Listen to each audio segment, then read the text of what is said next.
أعوذ بالله من الشيطان الرجيم. بسم الله الرحمن الرحيم. الحمد لله رب العالمين، والصلاة والسلام على أشرف المرسلين وعلى آله وصحبه ومن تبعهم بإحسان إلى يوم يبعثون.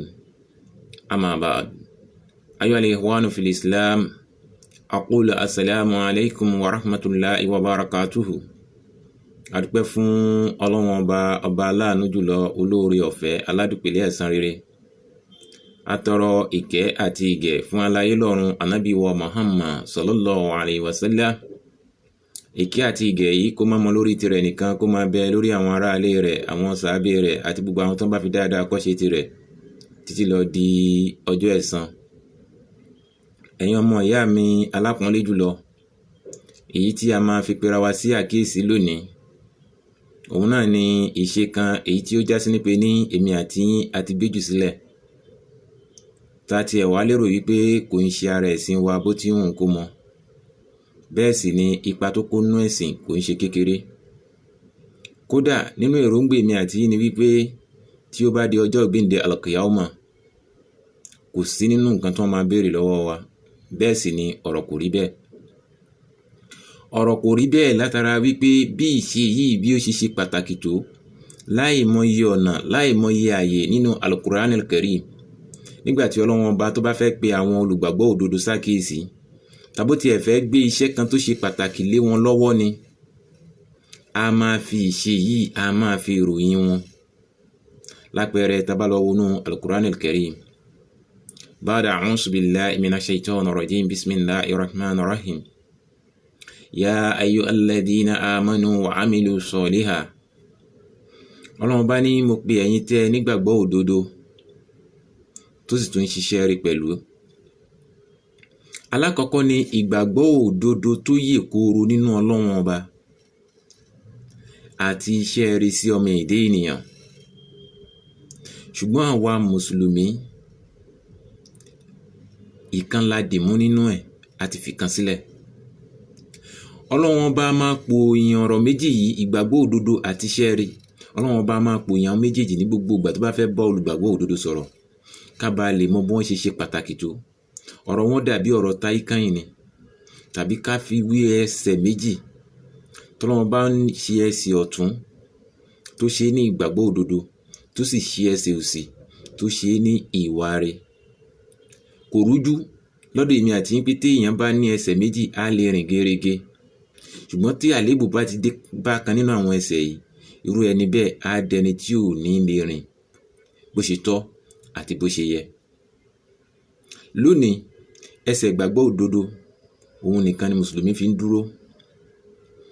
Ẹsẹ̀ wa rí ńkọ́, ó ti di nǹkan tí àléébù ti dé bá, torí pé àwa mùsùlùmí a ti gbé sẹ́gbẹ̀ẹ́ kan. Láì mọ̀ wípé ìwà rẹ̀ gangan lọ́lọ́run bá fi ṣe ẹ̀ṣọ́ mùmínì. Òun ló ń fà tó fi ń kóyìn bá wa nílé, tó ń kóyìn bá wa lóko, tó sì ń kóyìn bá wa ní gbogbo ibikíbi tá a bá wà. Èmi àti yín a mọ̀ wípé nínú àwọn ẹ̀ṣọ́ tó ṣe pàtàkì fára òun laṣọ wà. Tá bá wá rí èèyàn kan lónìí tó ní wípé òun ò ní máa wọ aṣọ ní tòun, ìhòòhò lòun fẹ́ máa rìn. Irú ẹni bẹ́ẹ̀ ó ti gbé ẹ̀ṣọ́ ẹ̀ṣọ́ sílẹ̀. Á sì bẹ̀rẹ̀ sí ní máa kàbùkù ní gbogbo ibikíbi tó bá ń dé. Wa kasalika wa antum wa anna. Gẹ́gẹ́ bẹ́ẹ̀ náà lèmi àti ń ṣe rí lásìkò yìí. A ti gbé ìwà jù sílẹ̀. Ẹ gbọ́ bí àwọn Yorùbá ṣe wí nínú òwe wọn ni. Wọ́n ní ìwà rere òun ni ẹ̀ṣọ́ ènìyàn. Ìwà rere ni kí ni sẹ́? Òun ni ẹ̀ṣọ́ ènìyàn. Ìyẹn túmọ̀ sí wípé ẹ̀ṣọ́ wa òun ni ìwà rere tá a gbé jù sílẹ̀ yìí. Àwa mùsùlùmí àsìkò yìí, a wá jìndò sínú ìwà àbàjẹ́. A bá àwọn èèyàn nídìí ìbàjẹ́, a wá ṣe ìbàjẹ́ ju níbàjẹ́ lọ. Àtá títí tí àwọn èèyàn wá fi ń rò pé àbí ẹ̀sìn àwọn mùmínì òun ló kọ́ wọn níwà àbàjẹ́ tí wọ́n ń wù yìí ni. Bẹ́ẹ̀ sì ni ọ̀rọ̀ ò rí bẹ́ẹ̀. Torí pé ànábì tí wọ́n rán sí wa òun ló fi ń dáa jù lẹ́dàá. Ẹ gbọ́ bọ́lá wọn bá ṣe sọ́nù Al-Qur'an al-Karim nínú Suratul Qalam àyá ẹlẹ́ẹ̀kẹrin. Ọlọ́run bá sọ báyìí pé wa innaka la'ala khuluqin adhim. wọ́n bá ní ìrẹ́ Muhammad ló fi ń dáa jù níwà. Kálé èèyàn kan dáa tán ó pé níwà ó dáa lẹ́dàá ànábì ní number 1. Kí lè jẹ́ orí bẹ́ẹ̀? Ọlọ́run bá mú ànábì wa Muhammad sallallahu alaihi wasallam rin ìrìn àjò má lè gbàgbé nínú ètò ìgbésí ayé ọmọnìyàn, tó já sí ní wípé kò sí ipò kan tí ẹ̀dá kan fẹ́ bá rẹ̀ lónìí àfi kánábì ti gbàbẹ̀ kọjá, látàntorí wípé tá a bá débẹ̀ ká bá lè mọ báwo la ṣe fẹ́ rìn tá a fi ní ṣe àṣìṣe. Ṣùgbọ́n àwa mùsùlùmí a yàtọ̀ sánàbì. Tán bá ní pé kí a gbé ìwà rí kalẹ̀ sọ́tún, káwa mùsùlùmí ká dúró sósì, káwa wo àlàfo tó ń bẹ láàrin àwa méjèèjì, ó dàbí ìgbà tí sánmọ̀ ò bá jìnà sílẹ̀ ni. Níbi ìwà ríṣẹ́ ànábì gbọ̀tún, àwa mùsùlùmí òsì lágbà. Ọjọ́ wo gangan la fẹ́ pàdé ara wa? Àwa gbájúmọ́run, kódà kìyámù láìlì àfi ṣeré. Àwa tẹ̀ǹpẹ̀lẹ̀ máwẹ̀, àwẹ̀ Monday àtàlàmísì gbígbà ní gbogbo ẹ̀. Níbi tí ájì lílọ tó gbé jàrábẹ̀ ẹlòmí ẹ̀dẹ̀ ọdọọdún ló ń lọ sí ájì, ṣùgbọ́n ó ti gbàgbé iṣẹ́ rere kó rán àyàn lọ, kò sí nínú àlámọ̀rí ẹ̀. Àwa pa iṣẹ́ rere, apàwa rere, apa gbogbo ẹ̀ tì. Gbọ́ bí kanú àwọn bàbá wa alálùbáríkà nílẹ̀ Yorùbá ṣe sọ nínú ọ̀rọ̀ wọn ni.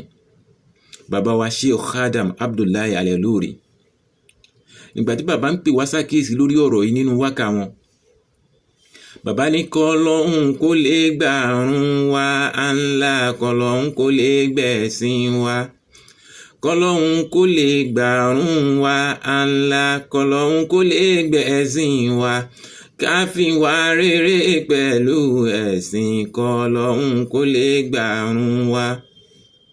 Ìyẹn túmọ̀ sí pé tá a bá rí èèyàn kan lónìí tó kírun wákàtí márààrún ẹ̀ tó pé pérépéré pẹ̀lú májẹ̀mú ẹ̀,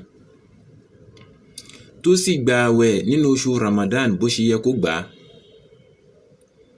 tó wá yọ sàká nígbà tó wọnú owó ẹ̀, tó sì lọ sí hajj.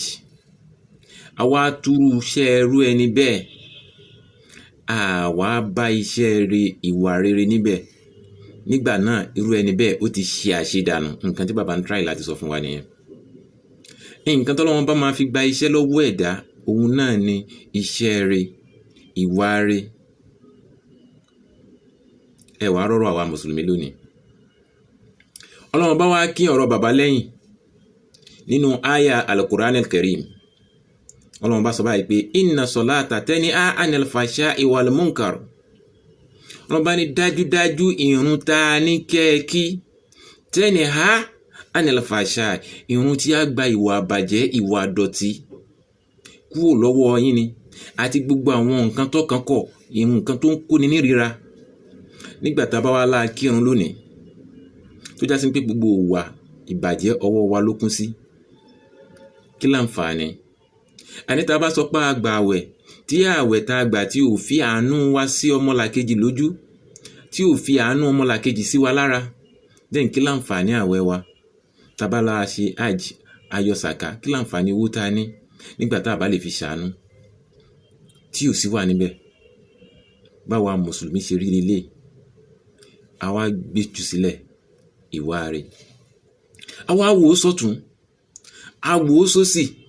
Ibo gangan ni wàhálà ti dé bá mùsùlùmí látara wa? Àwa rí nínú àyà al-Qur'an al-Karim, nínú suratu Shura àyà 30, níbi tí Ọlọ́run Ọba tó ti ń sọ báyìí pé wa ma asabakum min musibatin fabima kasabati aydikum wa yanfu an kasirin. Ọlọ́run bá ní nígbà tí àlùbá tí wàhálà kan bá dé bá yín lórí àlámọ̀rí kan,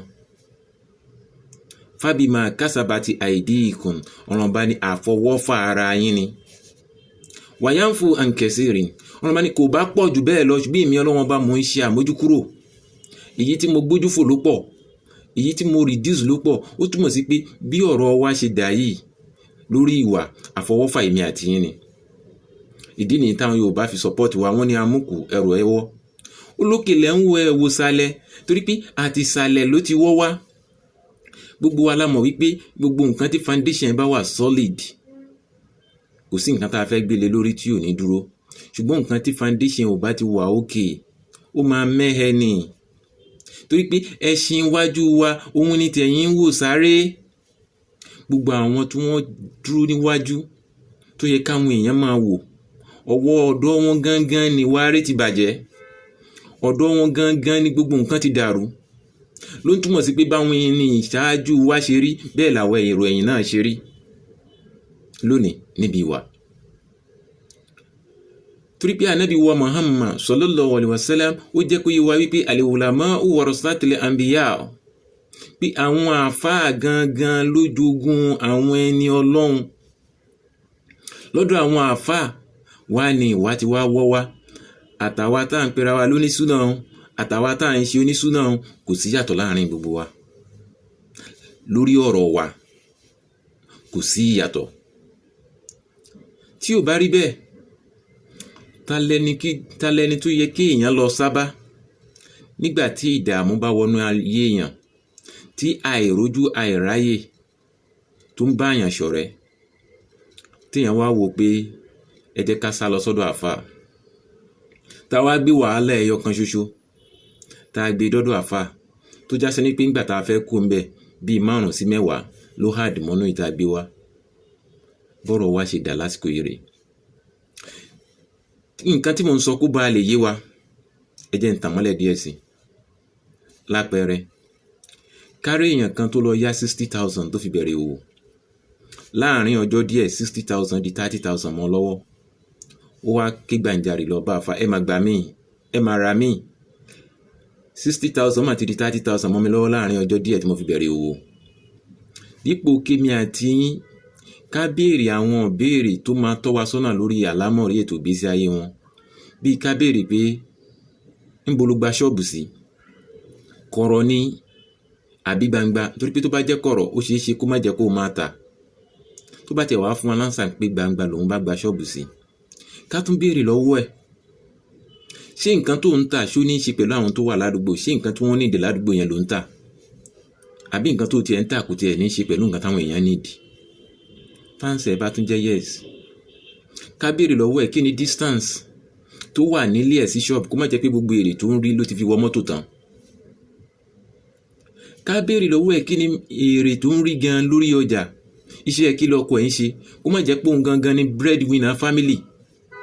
Ká bá lè mọ níbo gan ni ìdààmú ti wọnú ètò ìgbésí ayé ẹ̀, ká bá lè tan ìmọ́lẹ̀ sí. Dípò ká ṣe léyìí, èmi àti yín àmà ṣe léyìí. Nǹkan tá a béèrè ni pé nínú 30,000 tó ṣẹ́kùn sí lọ́wọ́, kó mú 10,000 wá nú ẹ̀ ká bá fi ṣáájú.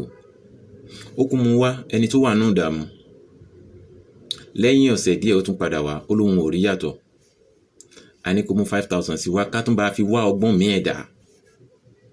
A bá dọ́gbọ́n mi ẹ̀ náà kò sí yàtọ̀. Bó ṣe wá ṣe leléyìí tó fi náwọn bá ṣe ń jì tó kún tó fi jẹun. Onígbèsè wá bẹ̀rẹ̀ sí ní lé sọ́tún, bẹ̀rẹ̀ sí ní lé sósì látara ojútì. Ó bẹ̀rẹ̀ sí ní ta gbogbo nǹkan tó ní. Ó wá di ẹ̀dùn arinlẹ̀ nítorí nǹkan táwa fẹ́ jẹ, tá a ronú nǹkan tá a máa jẹ lẹ́yìn wá ọ̀la.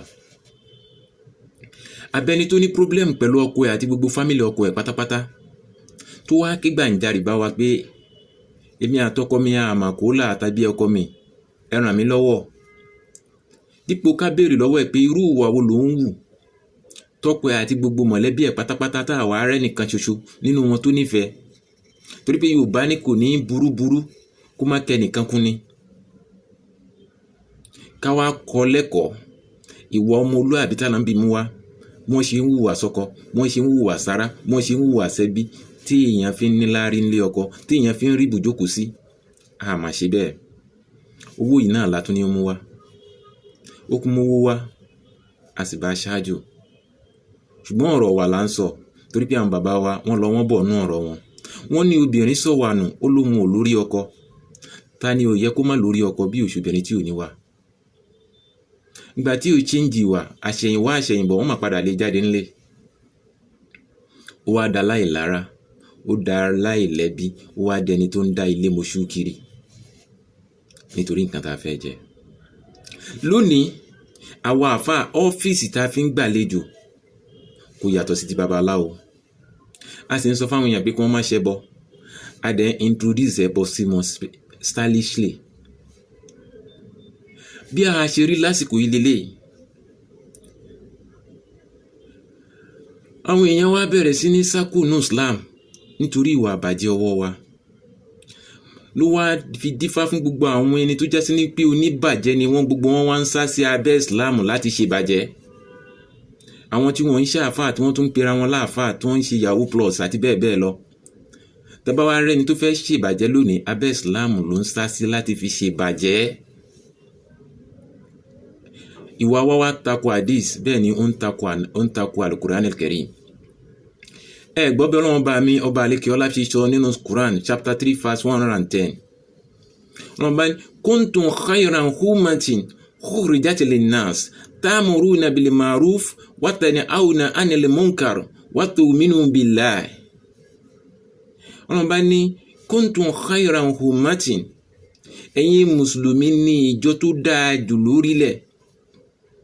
Ẹ̀yin ní ìjọ tó fi ń lóore jù lórílẹ̀ tá a gbé dìde fún àǹfààní ọmọ èdè ènìyàn. Ta'muruna bil ma'ruf, látara pé kó bá lè máa pa wọ́n láṣẹ dáadáa.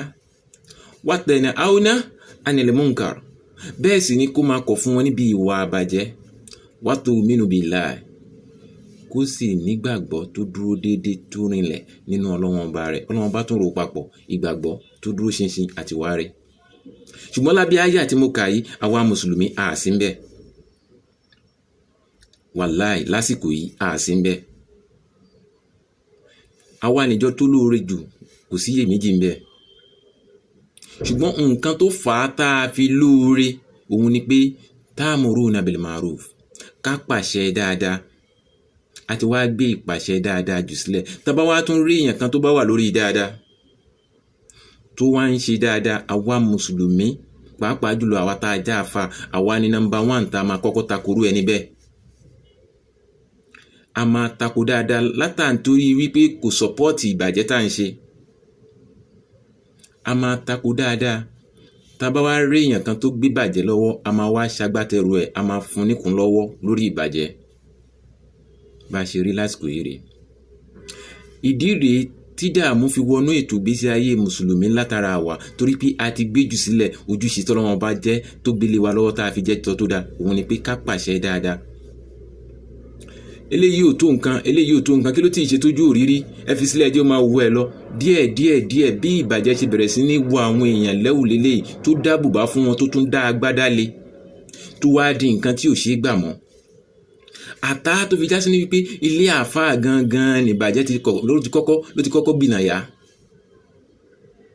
Tó já sí ní pé àwọn ọmọ àfáà ni wọ́n bẹ̀rẹ̀ sí ní wọ̀wọ̀kuwọ̀.